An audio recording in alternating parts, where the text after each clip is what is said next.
Hi everybody, I'm Tim Dahlmeyer and I'm going to talk to you now about choosing a coach. In my last video I talked about what coaching is all about, and now how do you find that right person to coach you? And so that's what I'm going to be talking about. And I don't have all the answers in this, but I at least can give you some of my insights from the experience that I've had. And the important thing, there's a lot of people out there that are going to talk about certifications, qualifications, degrees, what type of coaching they do, and things like that. And really, honestly, none of that's important.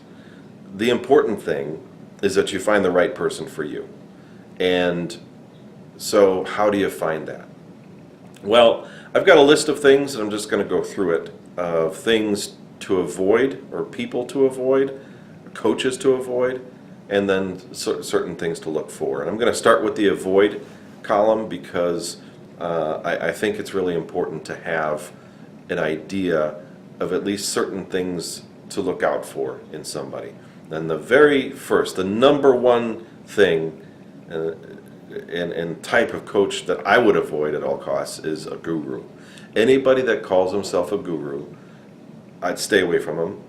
And even expert, because here's the power of coach. Well, first of all, gurus, they're almost always charlatans, and they say that and a guru is supposed to be so much higher than everybody else and everything.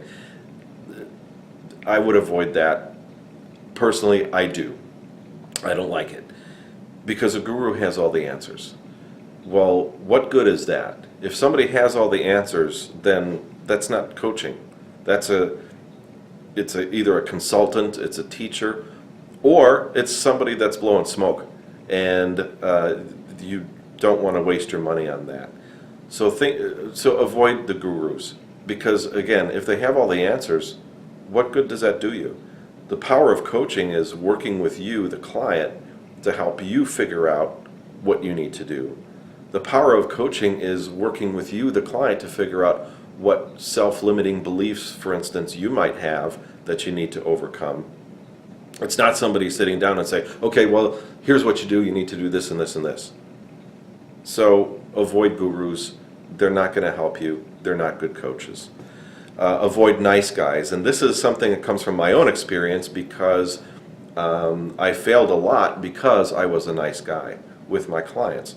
The nice guy is not going to tell you the things that you don't want to hear. The nice guy is not going to hold up the mirror to you and say, look, this is what's going on.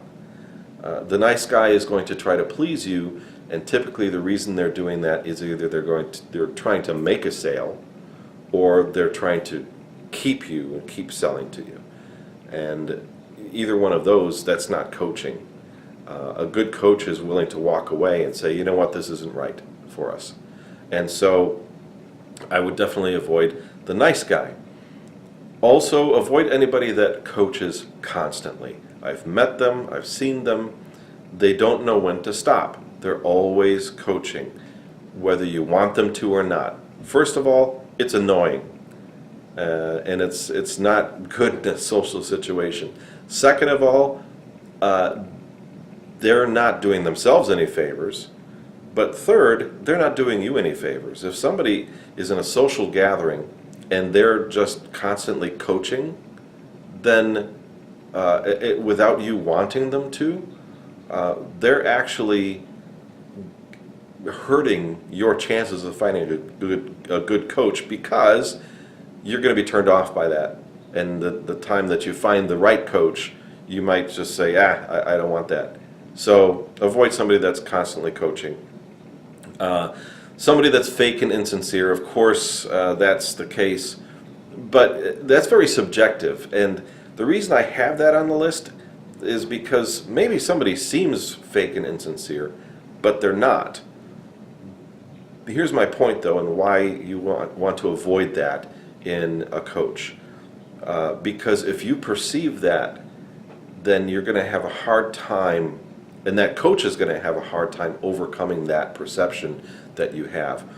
Maybe that person just happens to seem insincere, but is not.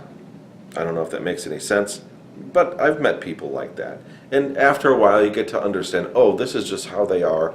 They really are sincere people. But in a coach, you don't want to always have that in the back of your head. So find somebody that you can relate to, somebody that you feel is just totally upfront and honest. Definitely anybody that's arrogant. Anybody that's arrogant and is just constantly building themselves up. Now, let me stop there. Coaches, and a good coach is going to tell you about accomplishments. A good coach is going to want to tell you about, here, I helped this person and did this. But the difference is, the coach, a good coach, is going to be one that says, yes, I worked with this person and they did this. I worked with this business owner and she accomplished this. Instead of, that's fine, that's great. That's bragging through the client. But when a coach is saying, yeah, I did this, I'm so great, you don't need that in your life. Somebody that talks too much, coaching is all about listening. So if there's somebody that you're talking to about coaching and they will not shut up, then they're not going to be a good coach for you at all, because they're not going to listen to you. Somebody that's constantly talking and telling you and advising, that's not coaching. Definitely avoid that. And going back to the nice guy, is anybody that's too accommodating or too servile. Again, you don't want somebody that's going to just agree with everything that you say. In fact, you want to be challenged. That's what a coach does, challenges you. So those are things to avoid. Some things to look for. You definitely want to find somebody who's genuinely curious about you, about your business, somebody that really just has a lot of questions and wants to get to know you, first of all, wants to get to know your business or your dream or your goals, whatever it might be. That's somebody you really want, because if somebody is genuinely curious, and coaches typically are, and they want to get to know about these things, that's somebody that is going to commit and really wants to help you succeed. You want somebody that might make you feel a little uncomfortable. Not, and let me explain by what that means, uncomfortable. Somebody that makes you think outside the box. I know that's cliche, but somebody that causes you to examine things and challenges your beliefs. That's a good coach. A great coach is going to challenge your beliefs all the time. He's going to challenge what you're saying, and not contradictory and not always telling you you're wrong, but a coach is going to challenge you in a way that says, really, well, where did you get that idea? Where does this belief come from? That's a good coach, actually, and as uncomfortable as it might make you feel, that discomfort is going to help push you forward. Somebody with a sense of humor. You don't want somebody that's boring. You don't want somebody that's constantly serious. Somebody that has a sense of humor that you can appreciate. And again, because there's lots of different senses of humor, everybody has their own take on it. Something that you can appreciate, because a good coach does not take him or herself too seriously, but takes the job of coaching very seriously. So you want somebody very genuine. You don't want somebody that's too humble either, which I know that might go against what I said. You don't want somebody arrogant, but somebody that's too humble. I call it a false humility, and that's also equally bad, because somebody that's like, oh no, I don't do anything, I can't accomplish. If the coach, quote unquote, doesn't have any self-confidence, how are they going to help you at all?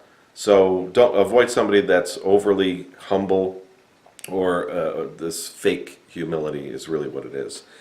You want to find a true listener. And I just realized that too humble should have been the first category. And I'm not going to redo this video, so you're going to have to get through it. You want a true listener, somebody that really listens to understand, and not just somebody who listens and mimics things, or somebody who's listening just so they can get the next question in or next statement in. A true listener that listens to understand. There might be some pauses. It might be uncomfortable. That's okay. A really good listener is going to let things sink in a little bit sometimes. And yes, you want somebody that, and going back to the uncomfortable, somebody that's going to tell you things that you don't necessarily want to hear. And maybe nobody else has ever told you these things. Well, guess what? Nobody has told you these things because maybe they're afraid to, or they don't feel comfortable telling you what this coach is saying. So that is somebody to look for. Again, I said this in the first video, people have certifications and they're going to have qualifications and things like that. That, in my mind and from my experience and what I've seen, great, that's fine. You know, you want to have somebody that has some knowledge and some training, but the certification, that's not important. What's important is somebody that you can relate to, somebody that you know that you can work with, somebody that you know can push you forward. And one other thing, licensed means franchised. So there's lots of different coaches out there, lots of different coaching businesses out there. Some of them there are franchises, and personally, I'll tell you this, there's really no need for somebody to buy into a franchise to be a coach. There's plenty of information out there.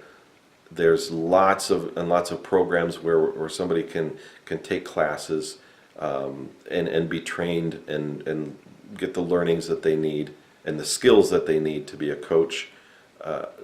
The one thing, now I have known some franchise coaches out there that are fantastic and great people. I'm not disparaging them.